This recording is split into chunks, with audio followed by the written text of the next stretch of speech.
ഇന്നലെ രാത്രി ഇതേ കുറച്ച് ചക്കച്ചുള കിട്ടിയിട്ടുണ്ടായിരുന്നു കേട്ടോ. അച്ഛമ്മ അച്ഛൻ്റെ ഇങ്ങനെ പൊളിച്ച് കവറിലാക്കി കൊടുത്തു വിട്ടതാണ്. കുറച്ചേ ഉണ്ടായിരുന്നുള്ളൂ, നമ്മൾ കുറച്ചൊക്കെ എടുത്ത് തിന്നിട്ടുണ്ടായിരുന്നു കേട്ടോ. അത്യാവശ്യം നല്ല മധുരമൊക്കെ ഉണ്ടായിരുന്നു.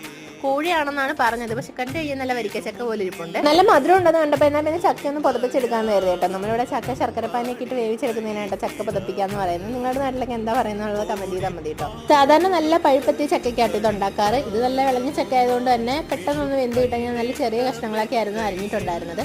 പിന്നെ അതേ നമ്മുടെ ശർക്കരപ്പാനിക്കുള്ള ശർക്കര എടുത്തിട്ടുണ്ടായിരുന്നു. നമ്മുടെ അംഗനവാടിയിൽ നിന്ന് കിട്ടിയ ശർക്കര കേട്ടോ. പിന്നെ തേങ്ങാപ്പാനിനുള്ള തേങ്ങ കൂടി പെട്ടെന്ന് തിരികെ എടുത്തിട്ടുണ്ടായിരുന്നു. രാവിലെ തിരിഞ്ഞത് കുറച്ചുള്ളതുകൊണ്ട് വലിയ കഷ്ടപ്പാടില്ലായിരുന്നു. പൊതുവെ എനിക്ക് തേങ്ങരിങ്ങൽ പരിപാടി അത്ര ഇഷ്ടമല്ല. പെട്ടെന്ന് തന്നെ അതേ പാലും എടുത്തിട്ടുണ്ടായിരുന്നു കേട്ടോ. തേങ്ങാപ്പാലോ 1-ാം പാലും 2-ാം പാലും എടുത്തിട്ടുണ്ടായിരുന്നു. ഇതിനിടയ്ക്ക് ഗ്യാസ് ഒന്നും തീർന്നിട്ടുണ്ടായിരുന്നു കേട്ടോ. കുറ്റി ഒരെണ്ണം ഇരിപ്പുണ്ടായിരുന്നു, അതുകൊണ്ട് വലിയ ബുദ്ധിമുട്ടുണ്ടായില്ല. അച്ഛൻ പെട്ടെന്ന് തന്നെ എടുത്ത് വെച്ച് തന്നിട്ടുണ്ടായിരുന്നു കേട്ടോ. പിന്നെ അതേ ആ ഒരു അരിഞ്ഞു വെച്ച ചക്കയ്ക്കകത്തോട്ട് നമ്മുടെ ആ ഒരു 2-ാമത്തെ തേങ്ങാപ്പാലൊന്ന് ചേർത്ത് കൊടുത്തിട്ടുണ്ടായിരുന്നു. ഇനി നല്ല രീതിയിലൊന്ന് തിളപ്പിച്ചെടുക്കണം. പലരും പല രീതിയിലായിരിക്കും ചിലപ്പോൾ ഇത് ഉണ്ടാക്കുന്നത്.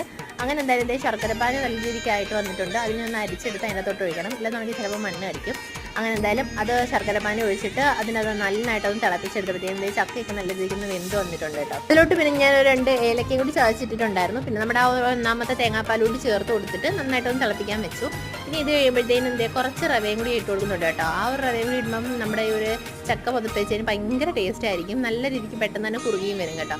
അങ്ങനെ അത് എന്തായാലും നമ്മുടെ ചക്ക പതപ്പിച്ച് ഇവിടെ റെഡി ആയിട്ടുണ്ട്. ഇനി ഇതൊന്ന് തണുക്കാൻ വെക്കുന്ന പരിപാടിയാണ്. കാരണം തണുത്ത് കഴിഞ്ഞിട്ട് കഴിക്കുമ്പോഴായിട്ട് ഇതിന് കൂടുതൽ ടേസ്റ്റ്. നല്ല മണമൊക്കെ വരുന്നുണ്ടായിരുന്നു ഈ സമയത്ത്. അങ്ങനെ എന്തായാലും ഞാൻ കിണ്ണിക്കകത്തോട്ടാക്കിയിട്ട് അച്ഛനെ കഴിക്കാൻ കൊടുത്തു. ഇതിനു മുമ്പേ 1-2 തവണ ഉണ്ടാക്കിയിട്ടുണ്ടെങ്കിൽ അതൊക്കെ നല്ല പഴുത്ത ചക്കയായിരുന്നു കേട്ടോ. ഇത് അത്യാവശ്യം വിളഞ്ഞ ചക്കയ്ക്ക് ഉണ്ടാക്കിയതുകൊണ്ട് എങ്ങനെ ഉണ്ടാവും നല്ല സംശയം ഉണ്ടായിരുന്നു. പക്ഷെ നല്ല ടേസ്റ്റ് ഉണ്ടായിരുന്നു കേട്ടോ.